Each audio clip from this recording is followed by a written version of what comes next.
Guys, may project ulit tayo ngayon. Gagawin natin ay matetesting natin to. Itong spring compressor. Kasi magtatanggal tayo ng shock at papalitan natin yung bearing niya. Shock mounting bearing. Kasi, yan o, lagi siyang lumuluwag. Kahit ilang beses kong higpitan yan, lagi siyang lumuluwag.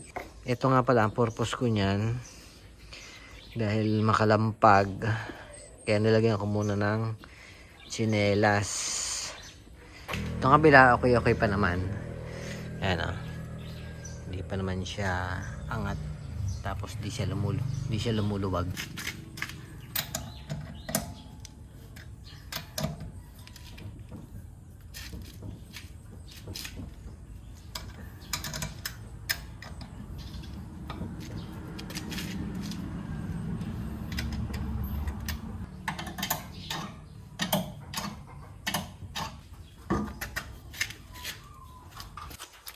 Ayan guys, sunod ang ginagawa natin. Tanggalin natin to. Dalawang bolt na yan sa hindi ko alam kung tawag dito, knuckle ba yan? Tapos itong sa hose nitong hydraulic hose nitong ating caliper, tanggalin natin yan. Tapos itong stabilizer link, tanggalin natin ng isa. Dito natin tanggalin para may baba natin to. Tanggalin natin yan para mababa natin tong shock.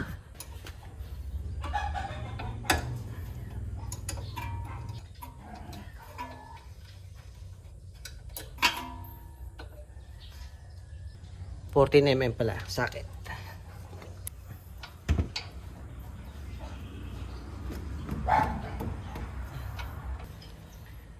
$19 mm.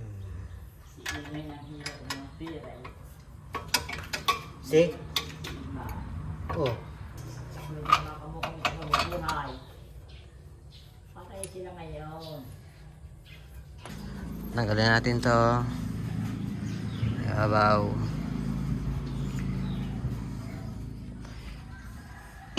Load.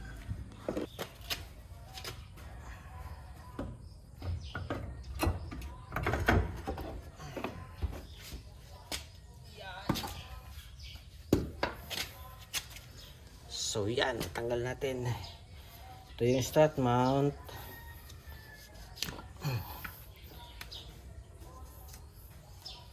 Ito yung sa bearing. Ayan guys, sukatin lang natin ito para may balik lang natin sa dati. Ayan, 3 cm. Guys, yan, tinanggal ko yung takip, itong bearing. Ayan o. Ayan. Stock up na talaga o. Stock up na, yun ang mikot. First time ko palang gagawin ito guys, di ko pa alam kung paano.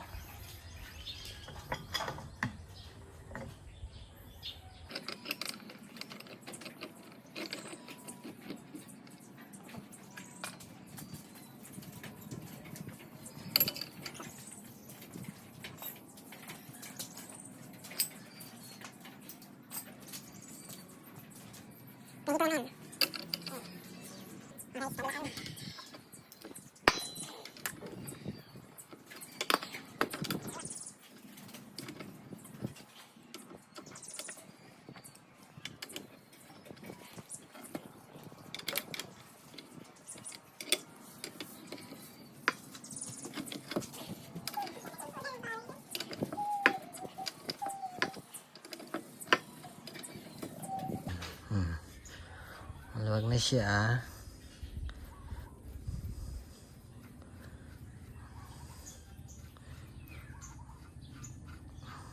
Ayan, ito yung bearing. Sira na nga pala guys. Ayan na siya. Tapos mache-check na rin natin itong shock. Tingnan natin kung gumagana pa yung shock. Paano ba?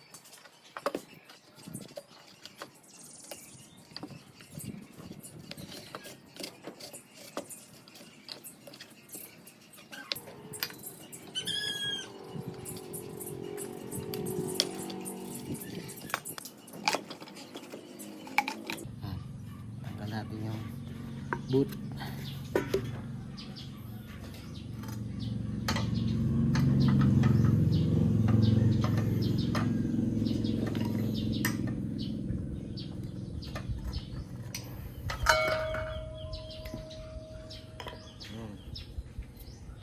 yung shock. So matitesting natin ngayon kung mahina na nga guys. So, ayan o. Ayaw nang bumalik. Pero wala pa tayong pamalit niyan. Pero kung may budget kayo, sabay nyo na to. Magpalit.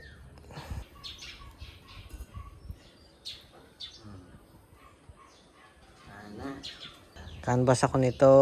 KYB na gas ay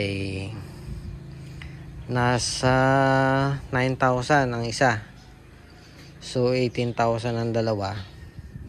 Wala pa tayong budget guys. Pero kahit paano alam na natin kung paano magpalit kasi meron na tayong spring compressor. So malaking bagay talaga yan. Lagay ko na lang sa link kung magkano nabili ko nito tsaka kung saan ko nabili. Sa Shopee lang yan guys, sa online. Ito, ayan o. Meron siyang stopper sa loob yan. Pero brittle na rin. Ayan o. Brittle na rin siya. So isasabay na natin yan pag nagka-budget tayo. Sa ngayon, ito naman napapalitan natin. Kasi siraan na o. Ayan o, pumukan na. So yan, ito. Yan, ito na yung nabili natin online. Lagay ko na rin lagay ko na lang din sa description box kung saan ko nabili at kung magkano. Ang brand nito is 555. Alam naman natin na mga replacement na 555 okay naman eh. Parang pag ako nagpapalit ng mga ball joints, tie rod, 555 lang ang brand. Okay naman, natatagal din. Germany. Ito Germany. Ito daw ay France. Ayan o, France, Germany. So parehas naman siguro. Ito takip yan guys, takip lang yan. So ayan. So ano, balik na natin. Wala pa tayong pambili.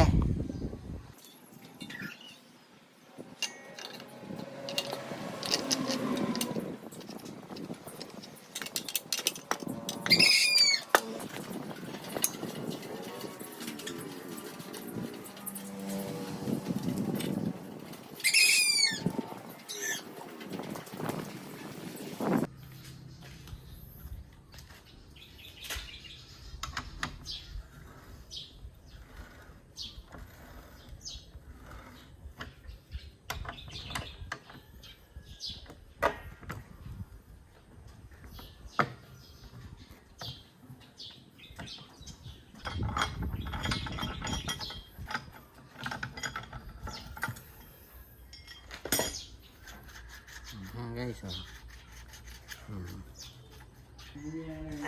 balik natin guys. Balik natin yung yan, ating strut mount rubber, strut mounting yan.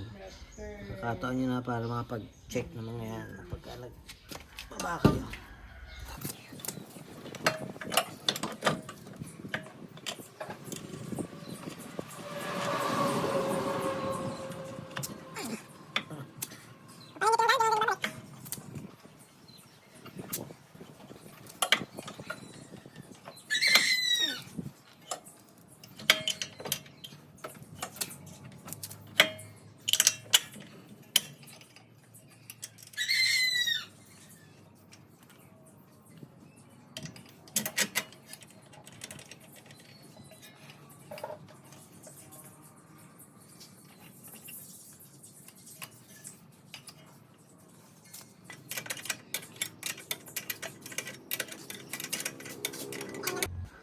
Tapos balik natin tong establish link.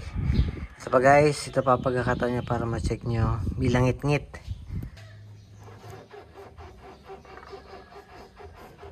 Pag ginagalaw ko to, push ko siya. Ingay ng manok. Kakarnihin ko yung manok na yan. Try natin pasirita ng WD-40. Pagbabalik nyo guys, medyo mahirap. Lagyan nyo lang dito ng tubo, tapos i-push nyo pababa para mag-align. Tapos pag ihigpit nito, iba-iba kasi guys eh. Meron ditong pang kontra. Yung iba naman Allen wrench dito. Ito kontrahan nyo lang. Tapos iigpit na natin to. Nilagay ko rin muna yung pangsapi natin dito na rubber kasi kahit masikip na, nakaangat na to. Kasi yung shock mounting natin ay pisa na. So alam naman natin kung paano papalitan yun. Sa ngayon wala pa akong pyesa para magamit lang ulit sa sasakyan. Ibalik na lang muna natin habang hindi pa tayo nakakabili ng pyesa. So ganun lang. Pag higpit nito guys, kailangan nyo ng pangontra dito, Allen wrench, Allen key.